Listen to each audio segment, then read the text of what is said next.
Kabar ini kemudian tersiar dan menyulut kerusuhan sosial secara cepat. Nero yang membutuhkan kambing hitam ini menemukan satu pergerakan yang masih muda dan sedikit dipahami, yaitu pergerakan Kristen.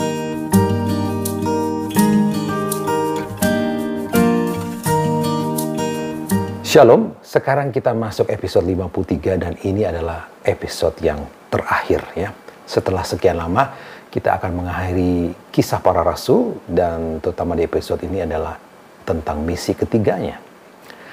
Paulus itu memulai misi ketiga di kisah 18-21 dengan menjalankan strateginya, menargetkan kota-kota yang penting di bawah kekaisaran Romawi dan ia menuju kota besar lainnya, Efesus, di mana dia dapat tinggal lebih lama di sana selama 3 tahun.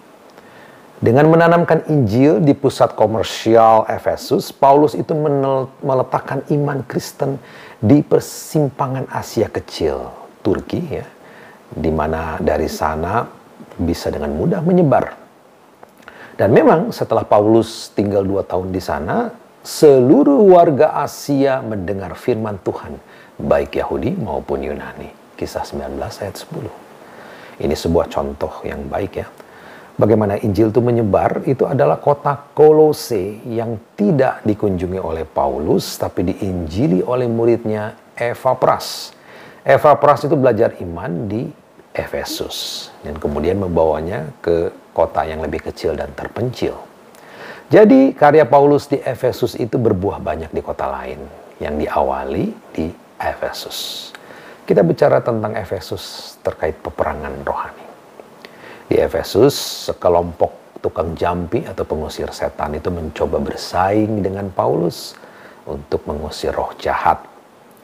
Keberhasilan Paulus sebelumnya ini memicu orang-orang Yahudi yang tidak percaya untuk memperlihatkan kemampuan mereka dapat bersaing secara spiritual dengan Paulus ya. Namun ketika mereka mengusir roh jahat, roh itu berkata, Yesus aku kenal, Paulus aku kenal, kamu siapa? Ya, kisah 19 ayat 15. Mereka kemudian dipukul, ditelanjangi pakaian dan kehormatannya oleh orang yang kerasukan. Sementara itu Paulus mendapat kehormatan baik oleh orang Yahudi maupun Yunani, di mana banyak di antara mereka kemudian bertobat dari praktek okultisme. Mereka membakar ya buku-buku sihir di muka umum yang berharga 50.000 keping perak. Karena Efesus adalah pusat okultisme dan buku-buku sihir di kekaisaran Romawi, Paulus mengakhiri suratnya kepada jemaat di Efesus itu dengan bercerita tentang peperangan rohani. Efesus 6 ayat 10-20. Penolakan jemaat Efesus terhadap praktek okultisme ini menggerakkan Demetrius, si tukang perak itu memberontak. Demetrius membuat kuil-kuil, jimat-jimat untuk kultus pagan Artemis ya. Tentu khawatir jika Paulus terus menjauhkan orang dari kegiatan berhala, ini akan mengganggu bisnisnya. Artemis itu dewi yang populer di Efesus, adalah ibu perawan di mana kuilnya itu sangat spektakuler dan pernah menjadi salah satu keajaiban dunia kuno. Dan menurut tradisi, Efesus adalah kota di mana murid terkasih Yohanes itu membawa Bunda Yesus yang penuh rahmat ke sana. Dan karena Efesus sekarang telah memilih menjadi beriman kepada putranya, maka Maria, Bunda perawan yang benar, telah mengatasi Bunda perawan yang palsu, Artemis. Pemberontakan yang dimulai Demetrius itu memaksa Paulus meninggalkan Efesus. Ia kemudian kembali ke Yunani, lalu menguatkan gereja-gereja di sana seperti Korintus yang pernah dikunjunginya. Setelah mengunjungi Makedonia, Paulus kembali ke Troas di mana ia merayakan Ekaristi dengan komunitas dan berkhotbah hampir sepanjang malam.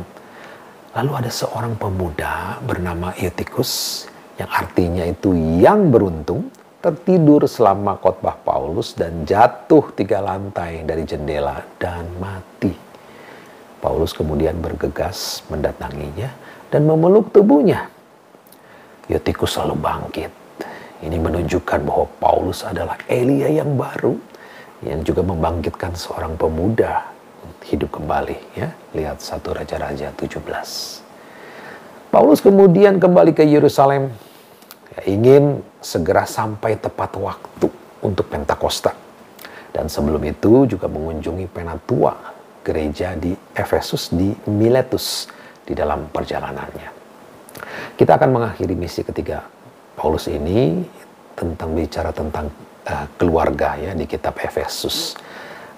Ini keluarga adalah gereja terkecil. Kita memulai dengan kisah para rasul dengan mendirikan gereja, dan kita sekarang membahas pentingnya gereja kecil. Efesus 5 ayat 21 sampai 33. Kepala atau kefale dalam Yunani ini bisa merujuk kepala fisik manusia, Matius 5 ayat 36, atau binatang, Kejadian 3 ayat 15. Juga berarti pemimpin seperti Raja Daud, Mazmur 18 ayat 43. Dan Kristus disebut sebagai kepala dari segala sesuatu, Efesus 1:22. Dalam teks kuno lainnya bisa berarti sumber atau asal usul. Paulus menggunakan istilah ini dalam ajarannya tentang pernikahan untuk mendorong suami untuk menjadi kepala rumah tangga seperti Kristus menjadi kepala atas gereja. Bandingkan 1 Korintus 11 ayat 3. Paulus memandang kepemimpinan dalam pernikahan melalui narasi kisah penciptaan di dalam kitab Kejadian, di mana Adam adalah kepala sekaligus sumber dari istrinya Hawa. Kejadian 2 ayat 21 sampai 23. Sama seperti Kristus adalah kepala dan sumber gereja. Efesus 4 ayat 15 sampai 16, Kolose 2 ayat 19. Analogi iman ini menyoroti pertama, pernikahan Kristen yang tak terpisahkan, karena Kristus tidak akan pernah menarik diri dari gereja atau menyangkalnya. Kedua, sakramentalis, karena kasih dalam perkawinan adalah tanda kasih Kristus kepada gereja. Dan tiga, ada timbal balik dalam perkawinan Kristiani. Karena gereja itu tunduk kepada Kristus, sama seperti Kristus itu menyetujui doa-doa mempelai terkasihnya. Persatuan perkawinan Kristus dan gereja di dalam perjanjian baru ini mengingatkan perjanjian pernikahan Yahweh dan Israel dalam perjanjian lama. Yesaya 54 ayat 5 sampai 8. Hosea 2 ayat 16 sampai 20. 5:22. Hai istri, tunduklah. Dalam bahasa Yunani menyiratkan bahwa penyerahan diri istri adalah secara bebas dan sukarela, tidak merendahkan dan terpaksa. Bandingkan Kolose 3 ayat 18, Titus 2 ayat 5, 1 Petrus 3 ayat 1. Karena seorang istri itu mempercayakan dirinya kepada suaminya sebagai bagian dari pengabdiannya kepada Tuhan, maka ketundukannya tidak tanpa syarat, terutama jika suaminya melakukan apa yang secara tegas dilarang Allah. Kisah 5 ayat 29. Meskipun masyarakat kuno itu sering memandang istri sebagai milik suami mereka, Paulus melihat perkawinan sebagai kemitraan penuh kasih dengan martabat sama antar pasangan. Galatia 3 ayat 28. 5:25. Hai suami, kasihilah. Misi suami adalah membangun pernikahan dan keluarganya, bukan untuk mendominasi atau merendahkan dengan tujuan egois. Teladannya adalah Kristus yang cintanya terwujud melalui pengorbanan. Sekali lagi, Paulus menentang kebiasaan di mana suami sering memerintah secara tiran atas rumah tangganya. Bandingkan Kolose 3 ayat 19, 1 Petrus 3 ayat 7. Saya sharing sedikit bahwa ini adalah perikop yang favorit saya karena saya punya pengalaman juga berpisah dengan istri, dan perikop inilah yang menyelamatkan saya. Bukan tentu karena ayat hai istri tunduklah, tapi justru karena hai suami kasihilah istrimu seperti Kristus mengasihi jemaat atau gereja. Sampai seperti apa Kristus mengasihi? Sampai berkorban rela, ya, mati di kayu salib sedemikian. Ya, karena mengasihi itu adalah memberi, bukan mengambil. Ya, lawan dari mengasihi bukan membenci, tapi mengambil keuntungan. Dan untuk menghancurkan keluarga itu memang yang diinginkan oleh iblis, karena untuk menghancurkan gereja cukup dengan menghancurkan keluarga. Untuk itu juga Paulus menempatkan perikop tentang peperangan rohani ini setelah perikop tentang hubungan suami istri ini. Kita akan bicara tentang sekarang nubuat Paulus untuk Yerusalem. Di akhir surat Paulus untuk jemaat Korintus, ia menyebutkan perlunya kontribusi untuk orang-orang kudus di Yerusalem. 1 Korintus 16 dan 2 Korintus 8 dan 9. Saat waktu pengumpulan uang itu sudah dekat, Paulus menulis kepada orang-orang Kristen di Roma dengan berkata, "Tetapi sekarang aku sedang dalam perjalanan ke Yerusalem untuk mengantarkan bantuan kepada orang-orang kudus. Sebab Makedonia dan Akaya telah mengambil keputusan untuk menyumbangkan sesuatu kepada orang-orang miskin di antara orang-orang kudus di Yerusalem. Keputusan itu memang telah mereka ambil, tetapi itu adalah kewajiban mereka. Sebab jika bangsa-bangsa lain telah beroleh bagian dalam harta rohani orang Yahudi, maka wajiblah juga bangsa-bangsa lain itu melayani orang Yahudi dengan harta duniawi mereka." Roma 15 ayat 25-27. Tindakan amal persaudaraan ini menyatukan orang-orang bukan Yahudi yang lebih makmur dengan saudara-saudara Yahudi mereka di Yudea. Tindakan ini bukan hanya dianggap sebagai ketaatan terhadap Petrus yang meminta Paulus di dalam misinya itu mengingat kepada orang miskin. Lihat Galatia 2 ayat 10. Dalam pandangan Paulus, kontribusi non-Yahudi itu menggenapi nubuat penting dalam kitab suci Israel.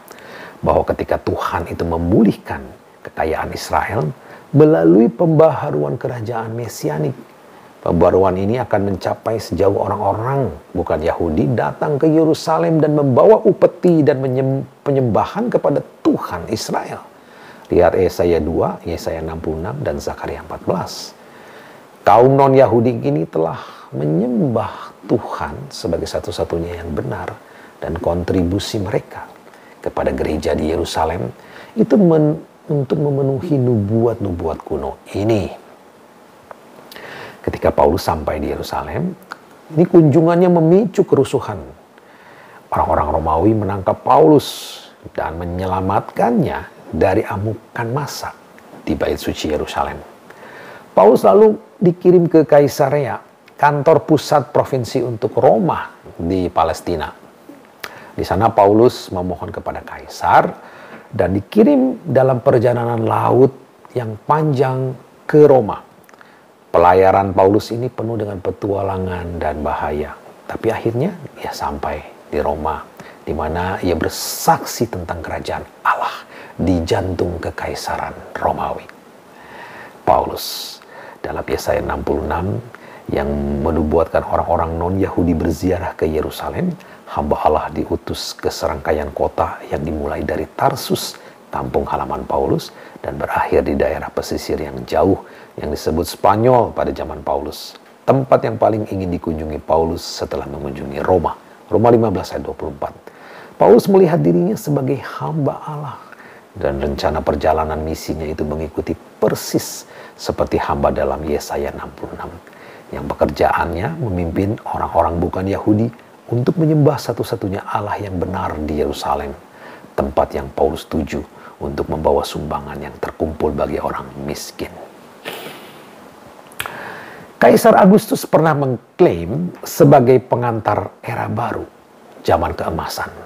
Dan beberapa dekade berikutnya, Kaisar Nero itu mengklaim akan mewujudkan masa itu dan membangun istana yang terbesar dikenal di Roma, menyebutnya sebagai istana emasnya. Dan bertujuan untuk mengalahkan kemuliaan dari Agustus, Nero itu menulis sebuah puisi epik tragisnya sendiri berjudul Burning of Troy. Nero menyiarkan puisi ini pada hari yang menentukan, yaitu tanggal 19 Juli tahun 64. Hari di mana Roma itu terbakar secara mengerikan. Ini membakar 10 dari 14 daerah di kota. Nero yang nampaknya ada di belakang api itu berupaya membakar kota yang dianggapnya lusuh dan salah desain, supaya ia bisa membangunnya kembali dan menamakannya Neropolis, kota Nero. Kabar ini kemudian tersiar dan menyulut kerusuhan sosial secara cepat. Nero yang membutuhkan kambing hitam ini menemukan satu pergerakan yang masih muda dan sedikit dipahami, yaitu pergerakan Kristen. Nero menyalahkan kebakaran Roma ini kepada orang-orang Kristen yang telah mengklaim kabar gembira dan Tuhan yang berbeda. Dan dimulailah persekusi yang mengerikan. Sementara kisah para rasul itu berakhir tanpa perincian mengenai kematian Petrus dan Paulus. Tradisi Kristen itu telah menceritakan bagaimana Petrus dan Paulus itu ditangkap dalam persekusi Nero dan dieksekusi pada hari yang sama. Menurut tradisi Kristen, Eusebius, Petrus itu diminta disalib terbalik karena merasa tidak pantas mati seperti Tuhannya. Dan karena kewarganegaraan Romawinya, Paulus itu tidak bisa disalib. Ya, lalu ia dipenggal menurut Tertullianus, ya, dalam sebuah inspirasi profetik beberapa tahun sebelum mereka menderita. Karena persekusi kejam dari Nero, Paulus menulis kepada jemaat di Roma menyatakan, siapakah yang akan memisahkan kita dari kasih Kristus? Penindasan atau kesesakan, atau penganiayaan, atau kelaparan, atau ketelanjangan, atau bahaya, atau pedang. Seperti ada tertulis, oleh karena engkau kami ada dalam bahaya maut sepanjang hari. Kami telah dianggap sebagai domba-domba sembelihan. Tetapi dalam semuanya itu, kita lebih daripada orang-orang yang menang oleh Dia yang telah mengasihi kita. Roma 8 ayat 35-37. Karena Yunani kuno untuk menaklukkan atau kemenangan adalah Nike atau Nikau. Jika kita pergi ke Tour, ya, ke Basilika Santo Petrus di Roma, turun ke bagian bawah, itu katakombe dari abad pertama. Di sana ada kubur Petrus.